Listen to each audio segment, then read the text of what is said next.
Ma mère ne m'a jamais aimée. Et c'est pour ça que je suis devenue un monstre d'amour. J'ai toujours désiré davantage d'amour que celui qu'on pouvait m'offrir. J'ai toujours désiré l'amour que j'ai pas trouvé chez ma mère. Et c'est pour ça que j'ai demandé aux hommes un amour gigantesque. Sans condition, sans limite, sans fin. Comme doit l'être, j'imagine, l'amour d'une mère.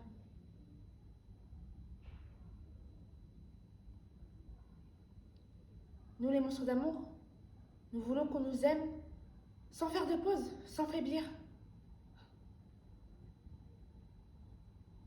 Mais nous, les monstres d'amour, nous sommes incroyablement naïfs. Nous croyons au sommet et à la vie en haut des sommets. Sauf que c'est impossible. En haut d'un sommet, on gèle, on se fait manger par les vautours ou bien on meurt de faim. Je me souviens de l'histoire de cette fille qui est montée pieds nus en haut d'un sommet appelé la montagne aux aigles, près d'Alicante. Avant de partir, elle a dit « Je m'en vais parce que c'est bientôt la fin du monde ». Elle s'est allongée au sommet calmement, puis elle est morte. Au sommet, on est toujours seul. Nous, les alpinistes de l'amour, nous sommes des solitaires et nous devons nous continuer la plus haute altitude. J'en suis arrivée à la conclusion que toute ma vie, j'ai cherché l'amour d'une mère. Et j'ai aimé avec la bestialité d'une mère, d'une fiancée, d'une sœur, de la patrie, des noyés de la Seine, tout ça réuni. Ta mère me suce la bite!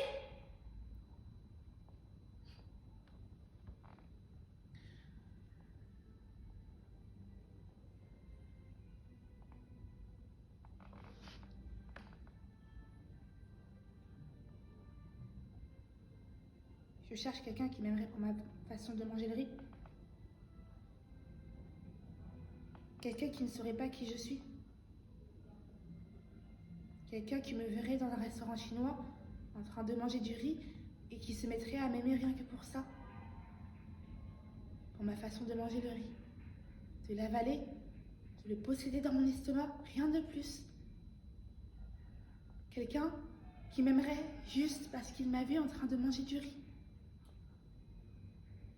Quelqu'un qui ne me brutaliserait pas sous prétexte que je mange trop ou pas assez ou que je mange pas comme toi tu m'as brutalisé, maman.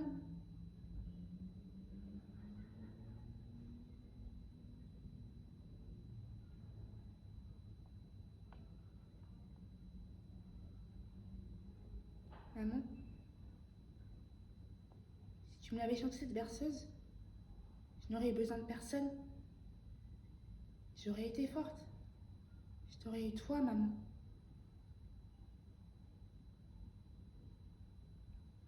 Je n'aurais pas imploré de l'amour comme une mendiante. Mais tu as fait de moi une mendiante. Je me suis agenouillée aux pieds des hommes. Je leur ai enlacé les jambes en implorant leur amour. Je me suis laissée traîner dans des escaliers en implorant de l'amour.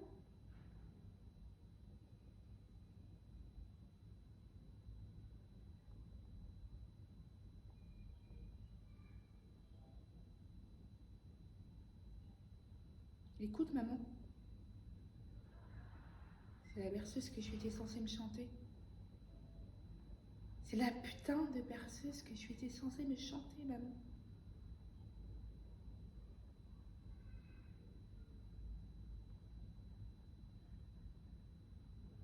Maman,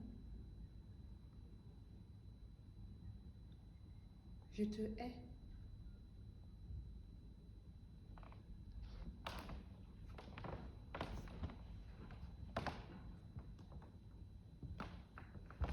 Bonjour. Je m'appelle Honorine Boudzoumou, j'ai 25 ans et actuellement on est au conservatoire de Créteil. C'est là où j'étudie.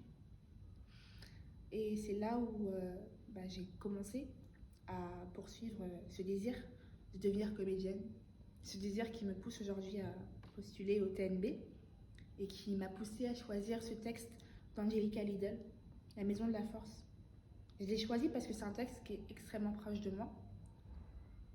C'est un texte qui, quand je l'ai lu pour la première fois, j'ai su que c'était le texte que je devais jouer. C'était mon texte. Réellement, c'était mon texte. Et j'avais beau lire les autres textes dans la liste et avoir d'autres textes qui me plaisaient, mais il n'y avait pas le même sentiment, il n'y avait pas le même besoin, le même truc un peu viscéral de faire ce texte-là. C'est un texte de femme, c'est un texte qui me ressemble, je suis une femme, et c'est un texte qui, quand je le joue, eh bien, malgré ce qu'il raconte, la tristesse, la douleur, la lourdeur, cette, tout ce qu'il a, c'est un texte dans lequel je m'amuse énormément et dans lequel je me sens très libre et qui me permet de reconnecter avec qui je suis et avec ce que j'aime raconter de moi et ce que j'aime voir au théâtre. Merci.